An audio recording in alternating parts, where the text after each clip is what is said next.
దేవుని పరిశుద్ధ నామమునకు ఘనత మహిమ ప్రభావములు కలుగునుగాక. హల్లెలూయా. మరొకసారి ఈ అనుదిన బైబుల్ ధ్యానములకు మీ అందరినీ మన రక్షకుడు ప్రభువైన యేసు క్రీస్తుల వారి పరిశుద్ధ నామములో ప్రేమతో ఆహ్వానిస్తున్నాను. ప్రియులారా, 2026వ సంవత్సరంలో దేవుని కృపచేత మొదటి వారాన్ని దేవుని సన్నిధిలో గడపడానికి దేవాది దేవుడు మన కృప చూపాడు. ఈ దినము మరి యొక్క దేవుని వాగ్దానాన్ని ధ్యానించుకుందాం. యెహెజ్కేలు గ్రంథము 36వ అధ్యాయం 25వ వచనము నుంచి మరి 30వ వచనం వరకు ఉన్నటువంటి లేఖన భాగాలు చదువుకుందాం. యెహెజ్కేలు గ్రంథము 36వ అధ్యాయము 25వ వచనం నుంచి 30 వరకు ఉన్న లేఖన భాగాలు. మరి ఇశ్రాయేలు ప్రజలు బబులోను దేశంలో బందీలుగా ఉన్నటువంటి సమయంలో మరి యాజకుడు ప్రవక్త అయినటువంటి యెహెజ్కేలు ద్వారా దేవుడు వారికి చేసినటువంటి వాగ్దానము, దేవుడు వారికి ఇచ్చినటువంటి నిరీక్షణ, మరి వారికి దేవుడు సిద్ధపరిచినటువంటి మేలులను, ఆశీర్వాదములను ఇక్కడ దేవుడు ప్రవక్త ద్వారా తెలియజేస్తున్నాడు. యెహెజ్కేలు గ్రంథము 36వ అధ్యాయం 25 నుంచి చదువుకుందాం. మీ అపవిత్రత యావత్తు పోవునట్లు నేను మీ మీద శుద్ధ జలము చల్లుదును. మీ విగ్రహముల వలన మీకు కలిగిన అపవిత్రత అంతయు తీసివేసేదను. నూతన హృదయము మీకిచ్చేదను, నూతన స్వభావం మీకు కలుగజేసేదను. రాతి గుండె మీలో నుండి తీసివేసి మాంసపు గుండెను మీకు ఇచ్చేదను. నా ఆత్మను మీ అందుంచి నా కట్టడలు అనుసరించు వారిని గాను, నా విధులను గైకొను వారిని గాను మిమ్మును చేసేదను. నేను మీ పితరులకిచ్చిన దేశంలో మీరు నివసించేదరు. మీరు నా జనులయ్యుందురు, నేను మీ దేవుడనయ్యుందును. మీ సకలమైన అపవిత్రతను పోగొట్టి నేను మిమ్మును రక్షింతును. మీకు కరువు రానియక ధాన్యమునకు ఆజ్ఞ ఇచ్చి అభివృద్ధి పరతును. అన్యజనులలో కరువును గూర్చిన నింద మీరిక నొందక యుండునట్లు చెట్ల ఫలములను, భూమి పంటను నేను విస్తరింపజేసేదను. దేవుని నామానికి మహిమ కలుగునుగాక.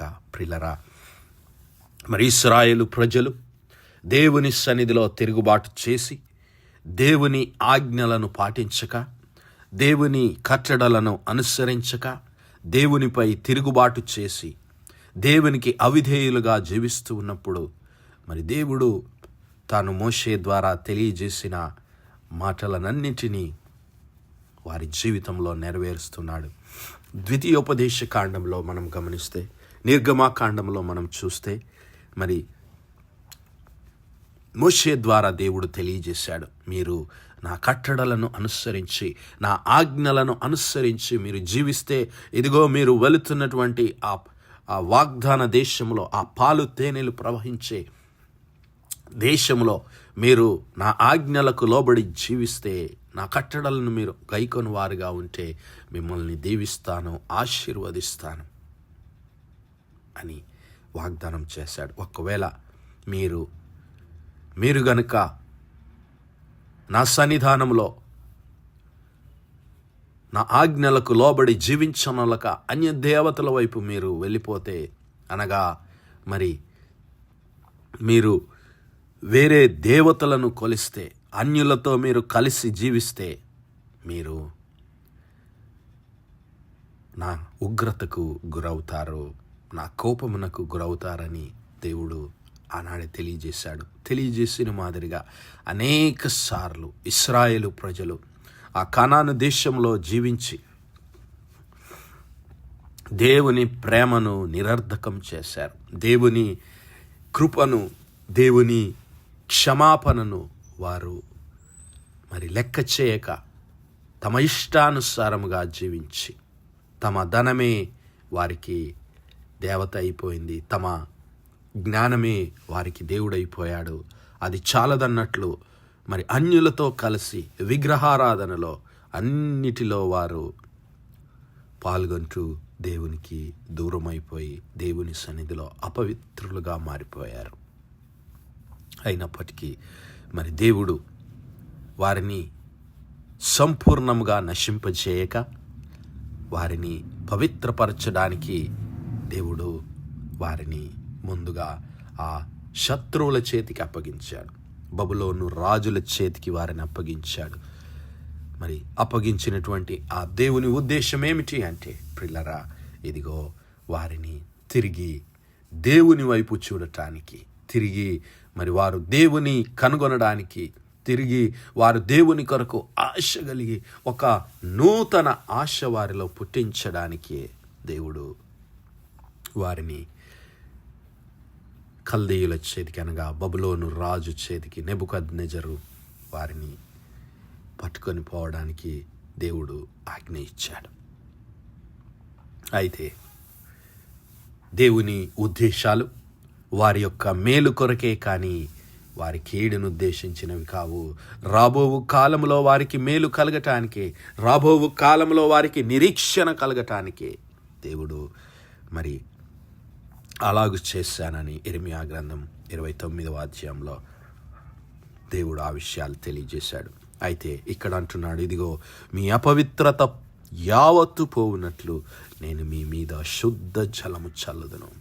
మీ విగ్రహముల వలన మీకు కలిగిన అపవిత్రత అంతయు తీసివేసేదను. అనగా మరి దేవుని సన్నిధిలో మరి వారు చేసినటువంటి పాపములన్నిటినీ దేవుడే తన కృప చేత మరి క్షమించడానికి ఆయన మరి ఒక నిర్ణయం చేస్తున్నాడు. ఎందుకంటే ఆయన ప్రేమమయుడు, ఆయన దయామయుడు, ఆయన కృపామయుడు. అయితే ఆయన అంటున్నాడు, ఇదిగో విగ్రహముల వలన మీకు కలిగిన అపవిత్రత మరి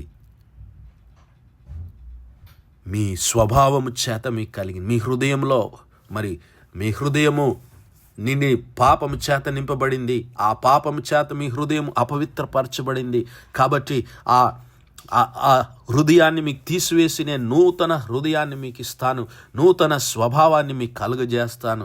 రాతి గుండెని మీలో నుండి తీసివేసి మాంసపు గుండెను మీకు ఇస్తాను. హల్లెలూయా. ఏమిటి ఆ రాతి గుండె? ఏమిటి ఆ రాతి హృదయము? ఏమిటి వారు అపవిత్రపరిచినటువంటి ఆ హృదయం అంటే, ప్రియులారా, ఇదిగో వారు అంతరంగంలో దేవుని మర్చిపోయారు. వారి అంతరంగంలో ఈ హృదయము, ఈ గుండె అనే మాట ఇక్కడ మరి మరి మనలో ఉన్నటువంటి ఆత్మకు సాదృశ్యంగా ఉంటున్నది. మన హృదయంలో నుంచి, మన మనస్సులో నుంచి ఆలోచనలు బయలుదేరుతూ ఉన్నాయి. హల్లెలూయా. మన హృదయము మరి ఈ లోక సంబంధమైనటువంటి జ్ఞానమునకు, ఆలోచనకు మూలమై ఉంటూ ఉన్నది. మన మనస్సు, మన హృదయము మరి ఆత్మ సంబంధమైనదిగా ఉంటూ ఉన్నది. మన హృదయము ఆత్మకు సంబంధించిందైతే మన గుండె అనగా మన మనస్సు ఈ యొక్క శరీరాశలు, ఈ లోక జ్ఞానమునకు సంబంధించినటువంటిది. మన శరీరమును, మన అవయవములు పనిచేయడానికి మనలో మరి ఎమోషన్స్, మనలో కోరికలు, మనలో ఆశలు పుట్టే స్థలమే మన మనస్సు. ఆ మనస్సు మరి దేవునికి దూరమైపోయి, ఆ మనస్సు ఈ లోక ఆశల వైపు పరిగెత్తుకొని పోయి, ఆ మనస్సు ఈ లోక జ్ఞానం వైపు పరిగెత్తి దేవుని మాటలు ఆ మనస్సులోనికి వెళ్లకుండా అది ఒక రాతి వలె మారిపోయిందంట. అందుకే ఆ రాతి గుండెను మీలో నుంచి తీసివేస్తానంటున్నాడు God. And I will put my spirit within you and cause you to walk in my statutes, and ye shall keep my judgments and do them. A new heart also will I give you, and a new spirit will I put within you, and I will take away the stony heart out of your flesh. మీ యొక్క శరీరంలో నుంచి ఆ యొక్క రాతి గుండె నేను తీసివేస్తాను. దేవునికి లోబడనొల్లనటువంటి ఆ యొక్క మనస్సు, దేవునికి లోబడనొల్లటువంటి ఆ హృదయాన్ని తీసివేస్తాను అంటున్నాడు దేవుడు. భక్తుడైనటువంటి పౌలు ఆ యొక్క అంతరంగ మనస్సును గురించి మాట్లాడుతూ పౌలు గారు అంతరంగ పురుషుడు అంటూ ఉన్నాడు. రోమాపత్రిక 7వ అధ్యాయం 22వ వచనం నుంచి గమనిస్తే, ఇదిగో అంతరంగ పురుషుని బట్టి దేవుని ధర్మశాస్త్రమునందు నేను ఆనందించుచున్నాను గాని వేరొక నియమము నా అవయవములలో ఉన్నట్లు నాకు కనబడుచున్నది. అది నా మనస్సునందున్న ధర్మశాస్త్రముతో పోరాడుచు నా అవయవములలో ఉన్న పాప నియమములకు నన్ను చెరబట్టి లోబరుచుకొనిచున్నది. చూసారా ప్రియులారా, ఆయన అంతరంగ పురుషుడేమో, ఆయన హృదయంలో దేవుని ధర్మశాస్త్రం ఉన్నది. దేవుని ధర్మశాస్త్రాన్ని మరి వెంబడించాలి, దేవుని ధర్మశాస్త్రానికి లోబడి జీవించాలని ఆశపడుతున్నాడు. కానీ తన మనస్సు, తన శరీర అవయవములు, మరి తన జ్ఞానము పాపం వైపుకు నడిపిస్తుంది. దేవుని ఆజ్ఞలకు లోబడకుండా, మరి అంతరంగ పురుషునికి లోబడకుండా ఆ మనస్సు ఆయనను వేరొక వైపు లాగుతూ ఉంది. అనగా అంతరంగ పురుషుడు, హృదయము మనస్సు రెండు ఏకీభవించటం లేదు ప్రియులారా. అనగా హృదయము ఆత్మకు మరి మూల కేంద్రమై ఉంటూ ఉన్నది. మన ఆత్మీయ పురుషుడు అనగా అంతరంగ పురుషుడు హృదయమునకు మరి సాదృశ్యమైతే, మన మనస్సు ఈ యొక్క శరీరమునకు, ఈ లోక సంబంధమైనటువంటి మరి కోరికలకు, లేదంటే మరి లోక సంబంధమైనటువంటి ఆశలకు మూల కేంద్రమై ఉంటుంది. అయితే ఈ మనస్సు దేవుని ఆజ్ఞలకు లోబడినప్పుడే మనస్సు, ఆత్మ అనగా మనస్సు, హృదయము ఏకమై దేవుని వెంబడించడానికి మనం సంపూర్ణంగా సమర్పించుకొని దేవుని కొరకు జీవించగలుగుతాం.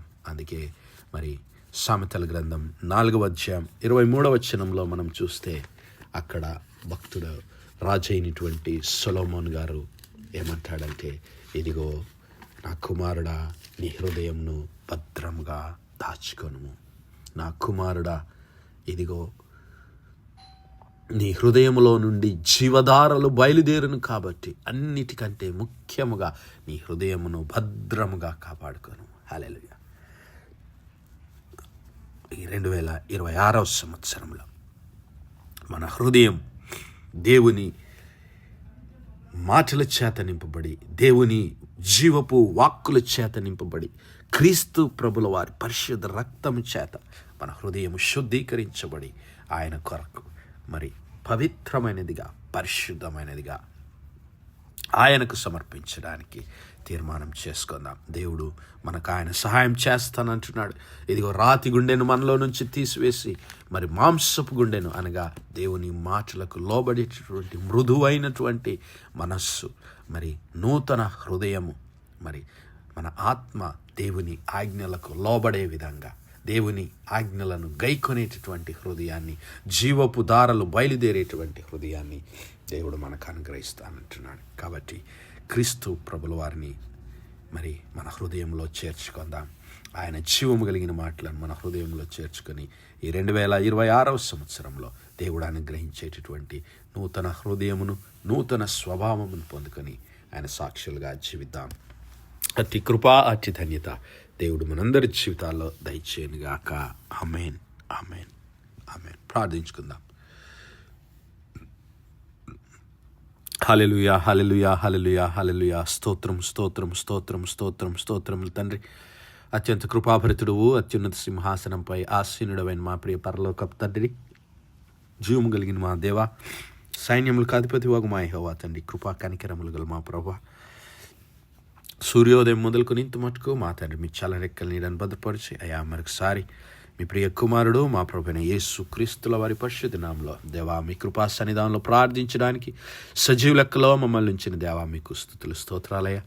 దినమెల్లా మీ యొక్క పరిశుద్ధాత్మ సహాయము, ఆదరణ, కాపుదలు మాకు అనుగ్రహించిన దేవా మీకే స్తుతులు, స్తోత్రాలు తండ్రి. అవునయ్యా, మీ ప్రియ కుమారుడైన క్రీస్తు ప్రభుల వారి పరిశుద్ధ రక్తం చేత మా హృదయాలను, మా మనుషులను పవిత్రపరిచి, అయా నూతన హృదయమును, నూతన స్వభావాన్ని మాకు అనుగ్రహించి, మీ ఆజ్ఞలను గైకొని, మీ కట్టడలను నెరవేర్చి, మీ విధులను గైకొని వారిగా మమ్మల్ని చేయమని మహిమ, ఘనత, ప్రభావాలు మీకే చెల్లిస్తూ మా ప్రభువును, మీ ప్రియ కుమారుడు, మా రక్షకుడైన యేసు క్రీస్తుల వారి పరిశుద్ధ నామమున ప్రార్థించి వేడుకుంటున్నాం మా పరలోకపు తండ్రి. ఆమేన్, ఆమేన్, ఆమేన్. God bless you all. Praise the Lord. Shalom.